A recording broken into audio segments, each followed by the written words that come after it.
Oggi piove e qualcuno lo aveva previsto. Perché c'è qualcuno che ogni giorno osserva dal satellite le immagini delle nuvole che si accumulano sul Veneto e ne misura posizione, velocità e tipologia. Poi osserva i dati dei radar che misurano dove e quanto intensamente sta piovendo. Poi quelli delle stazioni meteo che misurano direzione del vento, quantità di pioggia o neve caduta. Ma anche quelli di sensori a ultrasuoni posti lungo il corso dei fiumi che misurano il livello dell'acqua. Sono i meteorologi che lavorano presso i centri di Teolo e di Arabba e che attraverso sofisticati modelli matematici possono fare accurate previsioni meteorologiche.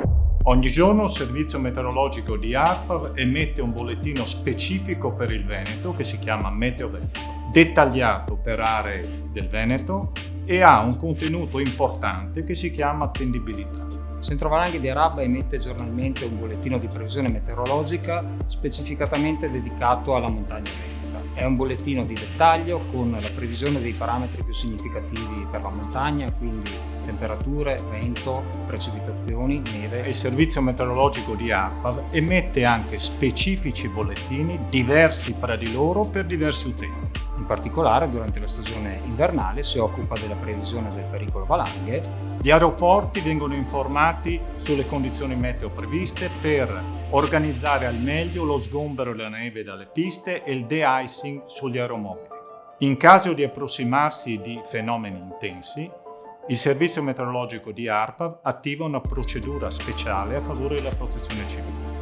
Prima di tutto vengono emessi degli avvisi di condizioni meteorologiche avverse, in cui vengono precisate le aree che saranno maggiormente soggette a questi fenomeni e la durata dei fenomeni.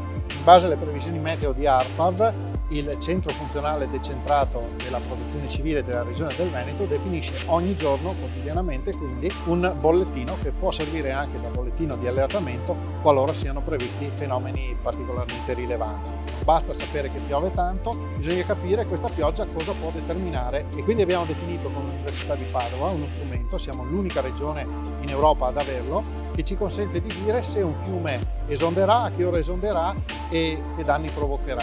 Oltre a questo siamo l'unica regione che ha definito, insieme all'Università, in questo caso di Firenze, uno strumento che ci consente di monitorare attraverso satellite tutto il suolo del territorio del Veneto e quindi questo consente di prevenire anche eventuali dissesti.